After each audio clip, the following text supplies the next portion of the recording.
In today's video, I'm going to teach you how to create custom affiliate links using AvantLink API in n8n. We're going to walk through a straightforward process to seamlessly integrate AvantLink's capabilities with n8n's automation features, so you can generate personalized affiliate links quickly and efficiently. Let's dive right into it. First, we'll start by opening n8n. Once your n8n dashboard is up, the next thing to do is to click on Create Workflow. This is where the magic happens. You'll want to name this new workflow something that clearly indicates its purpose, like AvantLink Affiliate Link Generator, so you can easily find it later. Next, we need to add a trigger. This is an important step, as it defines how your workflow will be initiated. You have a few options here depending on your needs. You can choose a manual trigger if you're just eager to manually test the workflow. Alternatively, if you prefer to generate links via API, go with a webhook. And if you're looking to create links automatically from spreadsheet rows, then a Google Sheets trigger would be your best bet. Choose whatever suits your current project best. Once your trigger is in place, it's time to add a set node. This is where you'll be creating the landing page URL, which is crucial in directing traffic to the correct product or service page.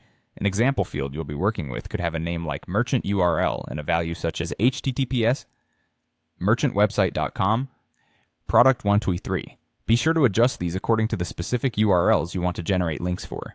With the set node finished, the next step is to add an HTTP request node. This node will communicate with AvantLink's API. Begin by configuring the node to use the GET method since we'll be fetching data from the API.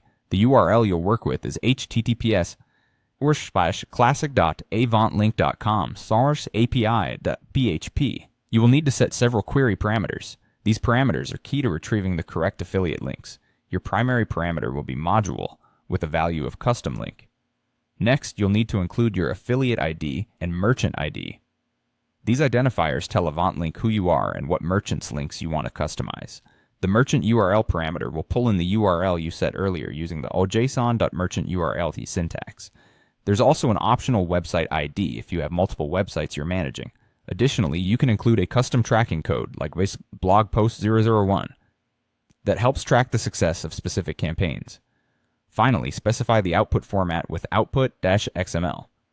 Remember, the Custom Link API absolutely requires that you include affiliate ID, merchant ID, and set module custom link. The other parameters are optional, but merchant URL, website ID, custom tracking code, and URL shortening can provide enhanced tracking and efficiency. And there you have it. With this workflow, you're all set to create custom affiliate links with ease. Feel free to watch this video again or read through the notes for a refresher. Thanks for tuning in, and happy linking.